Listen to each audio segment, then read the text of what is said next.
have a friend who's been wanting to start her clinical private practice for a little while.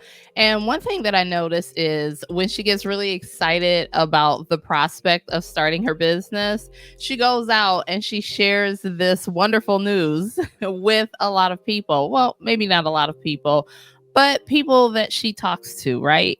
And then what happens is these people say certain things, and all of a sudden, she starts to feel fear and is not sure, about herself and all of these things, right? And so there are people out there who will ruin your, I guess, what am I going to say? Your journey as a social work entrepreneur who wants to start a digital online business. And so by the end of this video, I am going to share who those people are so you can arm yourself against them because they're going to show up.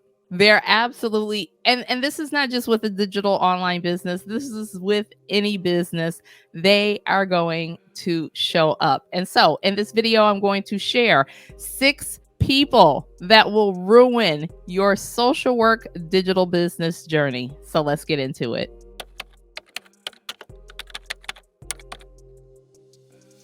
Hi there, and welcome back to my little piece of YouTube real estate. If you are new here, my name is Michelle, and on this channel, I share tips, tools, strategies, and resources for social workers who are looking to start a digital online business. So if that is something that sounds interesting to you, please be sure to click the like button, subscribe to my channel, and hit the bell icon so you are notified every time I have a new upload. And so let's jump right in to these 6 people. And so let's just context this first. I call all of these people naysayers, and they're all naysayers at different levels, right?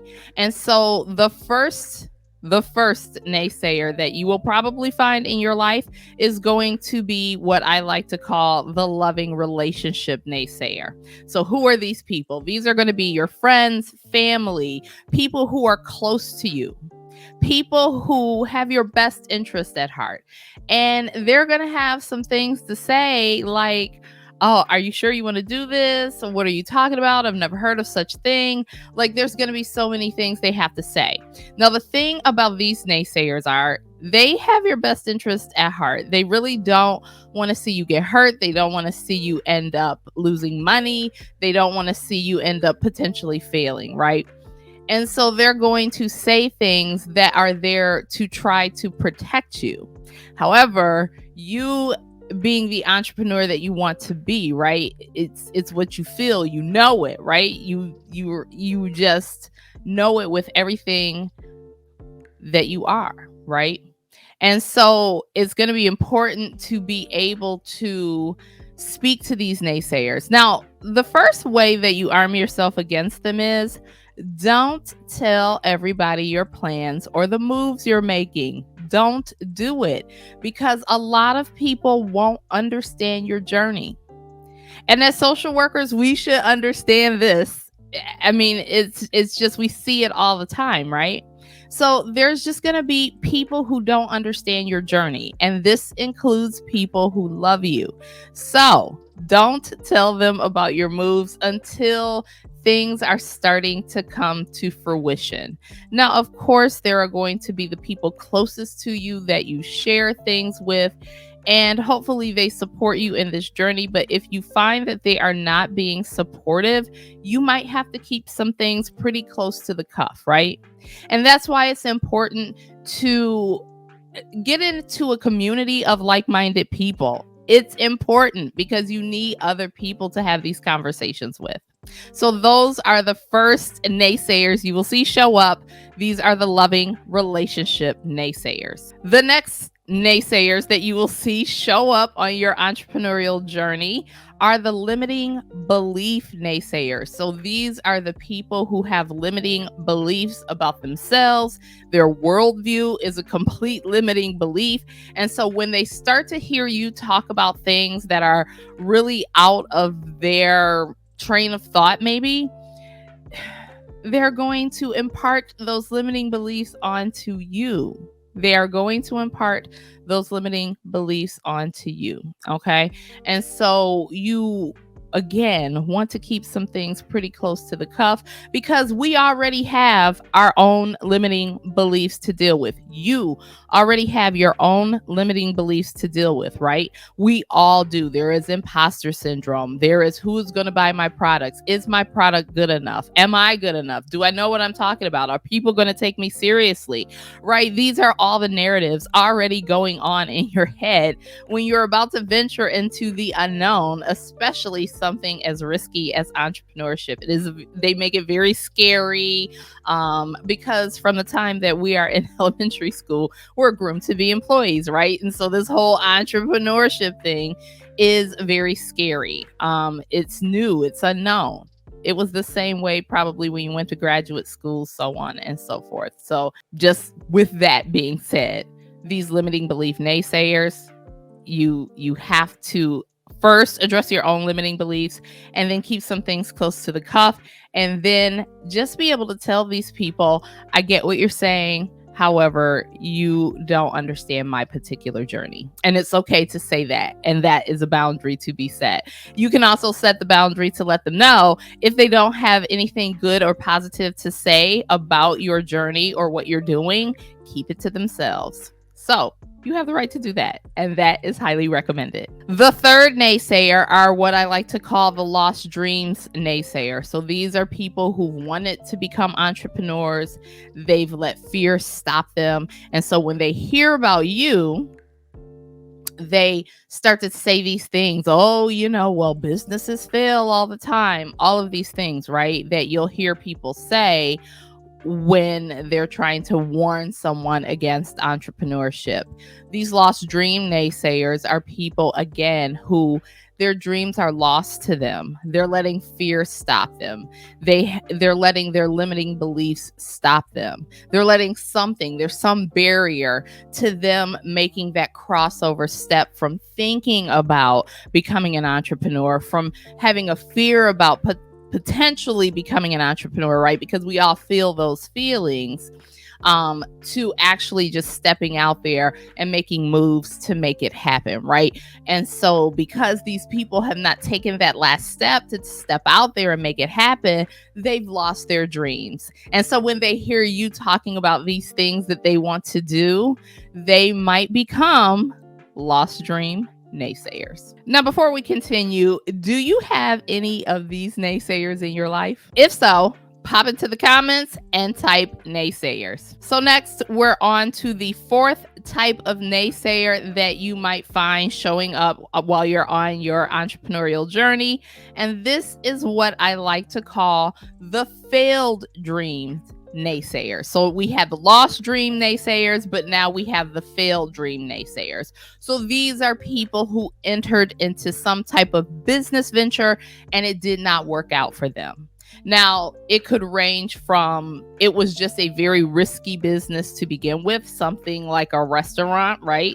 That's a very highly risky business. There's a lot of upfront capital money, and then there's a lot of labor involved in owning that type of business, and labor costs are probably some of the highest costs of any business. So maybe they failed at that, right? Or maybe they try the digital online business, try to do it, and it didn't work out within the time frame that they wanted it to, and they just quit. They didn't put in enough time. They didn't put in enough work. They didn't put in enough study, potentially. They didn't do the things that you need to do to really move the needle in your business, so their business failed. And you will find these people telling you their story over and over again about their failed business, and this could scare the crap out of you. Trust me. I know. I've met all of these people. Over the 8 years I've been in business, almost 9. I have met all of these people, and they will scare the shiggity out of you. Okay. And so these failed dream naysayers, again, when you realize you're talking to a failed dream naysayer, you now know to keep certain things close to the cuff. And again, set those boundaries with them, empathize with them. Yes, show compassion for the fact that their business did not work out, but let them know that businesses succeed every single day. New businesses succeed every single day. Why not yours? And then we are on to the fifth naysayer. The fifth naysayer, let me tell you, you know these people. The don't move past me naysayer. This is what I like to call them. They are cool. Y'all are great as long as you are either exactly in the same place as them or behind them. And when I say behind them, this could be educationally, this could be financially, this could be in status, this could be in materialistic things, this could be in a number of things. You find these people who are very cool with you as long as you are not further ahead than them. And so these are going to be the don't move past me naysayers, as I like to call them. So they will say things like, oh, girl, do you think you should do that? Or I don't think this is a good idea, or all of the same things that the other naysayers are saying, but they're doing it not because they have your best interest at heart or they have any lost dreams or failed dreams, right? They do have limiting beliefs, right? But that is not why they're telling you not to do it. They're telling you not to do it because they don't want to see you get further ahead. And so if you know this type of person, if they've shown up in your life, they'll show up very competitive, right? You'll tell a story and then they have to one up you, right? You can never just bask in the glory, so to speak. So if you know that this person exists in your life, in some facet of your life, don't tell them about the moves that you're making or your desires in regard to entrepreneurship. Okay. And so it's the same advice for each one. Just keep a few things close to the cuff. And then the last naysayer.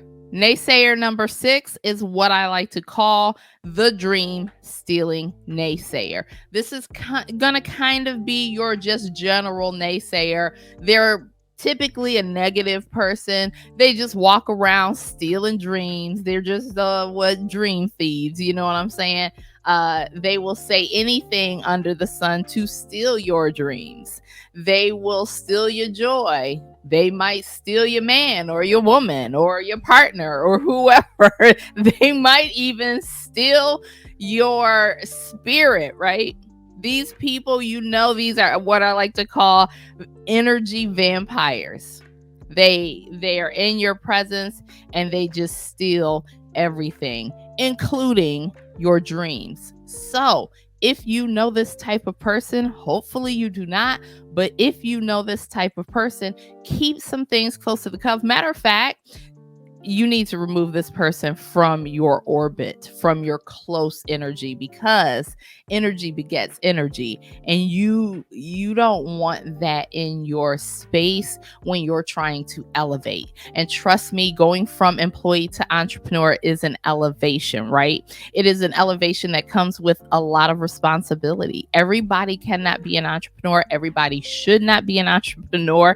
And the reason being is because we need employees. As entrepreneurs, we need employees, and employees need entrepreneurs. There is a symbiotic relationship between the two. One cannot exist without the other, right? And so when you look at it this way, you have to do certain things that protects your energy while you're on this journey. And so these naysayers, when you identify them, remember this video, write down some of the things that I've said in this video for you to practice with them, and just be aware that they just have them on your radar, because I promise you, they will show up. And if not at the beginning of your journey, somewhere throughout the journey. Okay.